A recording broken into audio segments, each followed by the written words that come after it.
Hello बच्चों, welcome to social science with Rinki. कैसे हैं आप? उम्मीद करती हूँ आप सभी अच्छे होंगे। आज जो हम इस वीडियो में पढ़ने जा रहे हैं वो है 7th क्लास की हिस्ट्री और हिस्ट्री का चैप्टर नंबर 2, राजा और उनके राज्य। तो इसके हम कई सारे जो टॉपिक हैं वो कवर कर चुके हैं। करीब ये चैप्टर ख़त्म होने पे है। आज ये ख़त्म हो जाएगा, फिर उसके बाद हम इसका सॉल्यूशन देख लेंगे, इसके क्वेश्चन आंसर देखेंगे। लास्ट टाइम जो टॉपिक हम डिस्कस कर रहे थे वो हमारा टॉपिक था कि साम्राज्य का प्रशासन। अब यहाँ साम्राज्य के प्रशासन से मतलब है कि जो हम चोल साम्राज्य की बात कर रहे थे वहाँ का प्रशासन, तो वहाँ किस तरह से प्रशासन वर्क कर रहा था और क्या थे, नायडू क्या थे, ये सारा लास्ट टाइम हम डिस्कस कर चुके थे सब कुछ।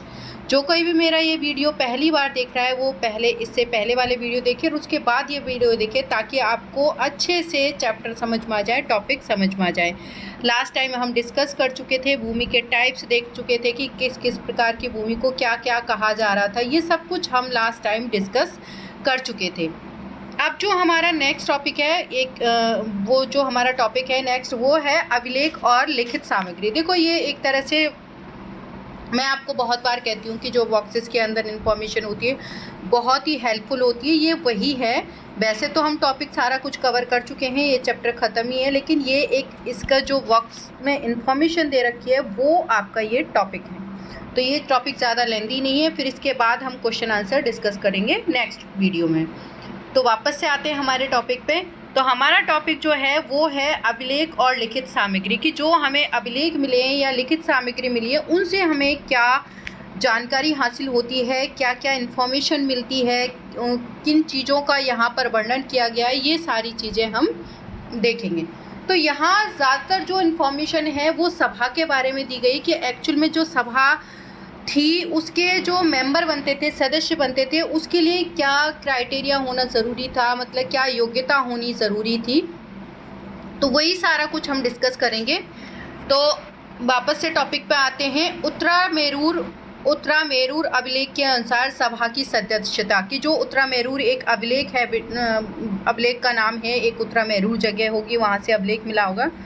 वहाँ उसके अनुसार जो सभा की सदस्यता, मतलब उस अभिलेख से जो हमें इन्फॉर्मेशन मिली है, जानकारी मिली है, उसके बेस पे हम बता रहे हैं कि एक जो सभा है उसकी सदस्यता प्राप्त करने के लिए क्या क्या होना चाहिए आपके पास, मतलब क्या क्या क्राइटेरिया हैं या क्या योग्यताएं हैं जिसकी वजह से आप मतलब एक सभा के सदस्य चुने जा सकते हैं। तो वो क्या क्या चीज़ें होनी चाहिए।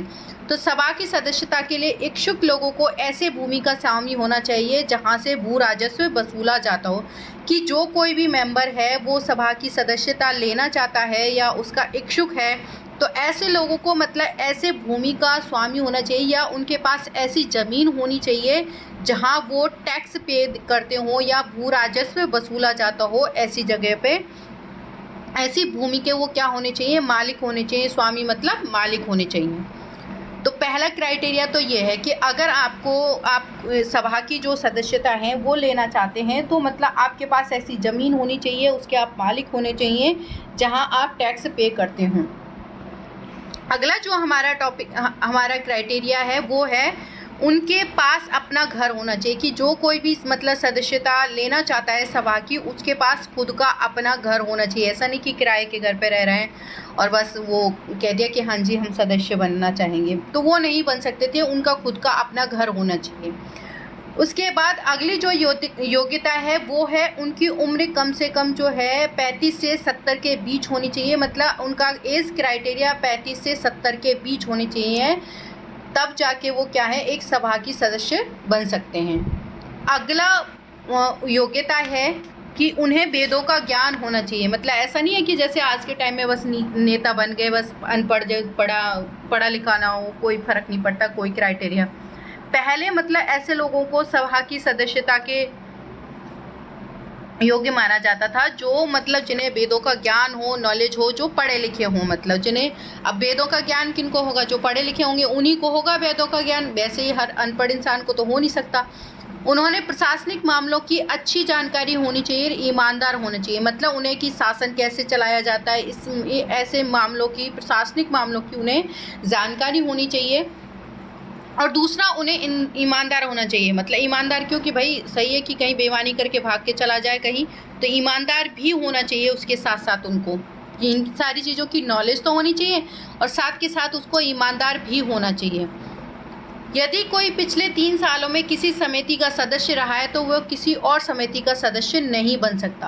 अब जैसे हमारे यहाँ 5 साल बस नेता बन गए, उसके बाद दोबारा चुना जा सकता है कि मतलब वो फिर से इलेक्शन में खड़े हो सकते। लेकिन यहाँ अगर आप सभा के सदस्य एक बार बन गए तो 3 साल में आप किसी समिति के जो सदस्य मतलब किसी समिति का सदस्य रहा हो तो वह उस समिति का सदस्य नहीं बन सकता। कि अगर आप पहले ही उस समिति के सदस्य रह गए हैं तो 3 साल तक आप उसके मेंबर नहीं बन सकते थे। अगली योग्यता है जिसने अपने या अपने संबंधियों के खाते जमा नहीं कराए वो भी चुनाव नहीं लड़ सकते। अब आप देख रहे हो यहाँ पे मतलब कि अगर आपको सभा का मेंबर बनना है तो अपना तो मतलब आप जो खाता है खाते मीन्स मतलब वहाँ पे आपने जो भी आप टैक्स वगैरह पे कर रहे हो वो तो आप कर ही रहे हो, लेकिन साथ के साथ आपको ये भी देखना होगा कि आपके जो रिलेटिव्स हैं, आपके सगे संबंधी हैं, उन्होंने खाते जमा कराए नहीं कराए, उन्होंने पे किया नहीं किया। अगर वो नहीं करते हैं तो भी आपको सभा का सदस्य नहीं चुना जाएगा। इसलिए वो खुद पे तो ध्यान रखते ही रखते थे, लेकिन उनको ध्यान रिश्तेदारों पे भी रखना पड़ता कि भाई तुम भी टैक्स वगैरह पे कर दो, इलेक्शन लड़ना है आगे। अगली योग्यता जो है, अभिलेखों में राजाओं और शक्ति संपन्न पुरुषों के बारे में जो जानकारी मिलती है, लेकिन यह जानना खासा मुश्किल है कि साधारण मर्दों और औरतों का जीवन इन राज्यों में कैसा था। कि जो ये अभिलेखों से हमें इंफॉर्मेशन मिली है उसमें हमें राजा और जो शक्ति संपन्न पुरुष थे, मतलब जो राजा थे या जिनके पास पावर थी, शक्ति संपन्न का मतलब पावर थी, वो पुरुषों के बारे में तो हमें जानकारी मिल जाती है इन अभिलेखों से कि भाई उन जो राजा वगैरह थे वो तो लिखवा लेते थे इन्फॉर्मेशन वगैरह, वो प्रशस्तियाँ वगैरह लिखवा के। अब कोई आम लोग तो नहीं लिखवा ये काम नहीं कर सकते थे, तो इनके बारे में तो हमें जानकारी मिलती है। लेकिन यह जानना खासा मुश्किल है कि जो साधारण जो आम पब्लिक थी या जो साधारण मर्द और औरतें थे उनका इन राज्यों में कैसा जीवन था, वो किस तरह से रहते थे, क्या करते थे, ये सारा कुछ हमें जानना थोड़ा मुश्किल है। 12वीं शताब्दी की तमिल कृत की 12वीं शताब्दी में एक तमिल कृति थी परियार पूर्णम का एक उदाहरण दे रखा है, एक कृति का एग्जाम्पल दिया है, उसमें दे रखा है आपके।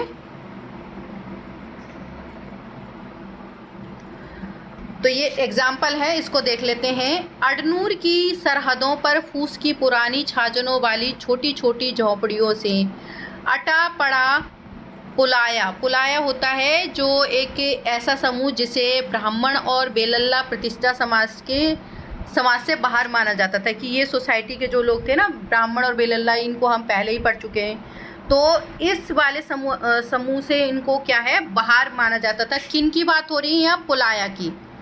अब ये पुलाया कौन था? एक ऐसा समूह, मतलब ऐसे लोग, ऐसा ग्रुप या कहें ऐसी कम्युनिटी जो जिसे ब्राह्मण और बेलल्ला जो प्रतिष्ठित लोग थे, जो पैसे वाले थे, जो समाज से, तो ये इनको समाज से बाहर मानते थे। तो अडनूर की जो सरहदों पर फूस की पुरानी, मतलब फूस की घास की पुरानी अडनूर की जो सरहदें थी, वहाँ पर फूस की पुरानी छाजनों वाली छोटी छोटी जो झोंपड़ियाँ थीं उनसे अटा पड़ा था। और वहाँ पुलाया लोगों का एक छोटा सा पुरवा था। पुरवा मतलब जैसे गांव में नहीं कहते पुरा वगैरह, मतलब जैसे बना दिए जाते हैं एरिया, मतलब जहाँ 10-12 घर एक जगह इकट्ठे हों तो उनको पुरा वगैरह बोल दिया जाता है। तो यहाँ मतलब जो झोंपड़ियाँ थी वो छोटी छोटी झोंपड़ियाँ थी, फूस की उन छाजन बनी हुई थी। छाजन मतलब छत एक तरह से। वहाँ एक क्या अटा पड़ा था, मतलब कौन लोग रह रहे थे? पुलाया लोग रह रहे थे। उनका एक पुरा बसा हुआ था जिसमें ओछे किस्म के पेशों में लगे खेतिहर मजदूर थे। ओछे मतलब, ओछे से मतलब यहाँ छोटे काम जो करते थे वो लोगों के खेतिहर, वो मतलब लोगों खेतों वगैरह में काम करते थे, तो ये लोग यहाँ रहते थे और ये खेतिहर मजदूर थे। चमड़े की पट्टियों से घिरे हुए झोंपड़ियों के अहातों में छोटे मुर्गियों झुंड में घूमते थे। अब यहाँ चमड़े में मतलब चमड़े की पट्टियों से घिरा हुआ जो झोंपड़ी होता था उसकी आहतें जो होती थी उसमें मतलब मुर्गियाँ क्या हैं, झुंडों में घूम रहे होते थे, मतलब उसके आंगनों में, मतलब एक तरह से। गहरे रंग के बच्चे, तो ये एग्जाम्पल दे रखा है कि वहाँ का मतलब जो जहाँ वो लोग रह रहे हैं उसके गहरे रंग के बच्चे जो काले लोहे के कंगन पहनते हुए थे, छोटे पिल्लों को उठाए उछालने चल रहे थे। कि जो गहरे रंग के बच्चे थे, मतलब जो जिनका काला कलर था या काले लोहे के कंगन पहने हुए थे वो, और छोटे से जो पिल्लों को उठाकर क्या कर रहे थे, वो उठाकर चल रहे थे। मरूद पेड़ों की छाया में एक मजदूरनी ने अपने बच्चों को चमड़े की एक चादर पर सुला दिया। कि मरूद का एक पेड़ था, उसकी छाया में एक जो मजदूरनी थी, जो मजदूरी का काम करती थी, उसने क्या किया, अपने बच्चों को एक चमड़े की एक चादर में सुला दिया था। आम के पेड़ भी थे जिनकी शाखाओं पर नगाड़े टंगे हुए थे। नगाड़े वगैरह वो होते हैं जो बच्चों, जैसे पहले तो क्या, आज के टाइम में तो फ़ोन है, हमें कोई इन्फॉर्मेशन देती है तो हम फ़ोन के थ्रू दे सकते हैं या टीवी के ज़रिए, मतलब आप तक न्यूज़ पहुंच जाती है। पहले ऐसा कुछ नहीं था, तो कोई भी इन्फॉर्मेशन देनी होती थी तो नगाड़ों बजा के लोगों को इकट्ठा किया जाता था, तब इन्फॉर्मेशन देनी होती थी। और नारियलों के पेड़ों के नीचे ज़मीनों में बने छोटे गड्ढों में छोटे सिरों वाली जो कुतियों के पिल्लों को दूध पिलाने के बाद लेटी हुई थी। कि मतलब जो उस पेड़ के नीचे, नारियल के पेड़ के नीचे, मतलब एक वो बना हुआ था, उसमें जो कुतिया थी अपने छोटे से पिल्लों को क्या कर रही थी, दूध पिला रही थी। दूध पिलाने के बाद लेटी हुई थी। लाल कलगी वाले मुर्गों ने पौ फटने का मतलब होता है सुबह सुबह, मतलब पौ फटना मतलब सुबह सुबह सवेरे होने के टाइम। पौ फटने से पहले तगड़े पुलियार मतलब वही पुलाया का बहुवचन है, मतलब बहुत सारे पुलियार लोग को दिन के काम पर जाने की हाँक लगाते हुए बांग दी। किसने बांग दी? घोड़े ने, घोड़ा बोल दिया, मुर्गी ने बांग दी। मतलब मुर्गा जो था, बांग देना मतलब सुबह की जो बांग होती है, मतलब बोलना एक तरह से, मतलब लोग उससे उठते थे। धान कूटती लहरदार जो बालों वाली जो पुलाया स्त्रियों के गानों की आवाज़ रोजाना कांजी वृक्ष की छाया में फैली हुई थी। कि मतलब धान कूटी महिलाएं, कुछ महिलाएं धान कूट रही थी, तो लहरदार बालों वाली जो पुलाया स्त्री थी, उनके गानों की जो आवाज़ है रोजाना मतलब कांची वृक्ष की छाया में गूंजती थी। तो ये एक सोसाइटी जो रह रही थी, समाज जो रह रहा था, उसका उल्लेख किया गया है यहाँ पर कि किस तरह की सोसाइटी रह रही थी। तो ये सारी जानकारी हमें कहाँ से मिलती है? ये सब हमें अभिलेख और जो लिखित सामग्री मिलती है, उससे हमें ये सारी इन्फॉर्मेशन मिलती है। तो ये हमारा जो चैप्टर है वो ख़त्म होता है। इसके बाद हम इसके क्वेश्चन आंसर देखेंगे। तो इसके क्वेश्चन आंसरों में मैचिंग्स वगैरह होंगे, कुछ वन लाइनर क्वेश्चन आंसर होंगे, और कुछ मीनिंग, जो वर्ड्स होंगे उनके मीनिंग होंगे। तो ये सारा कुछ हम अगले वीडियो में देखते हैं। तो मिलते हैं एक नए वीडियो में एक नए टॉपिक के साथ। Thank you so much.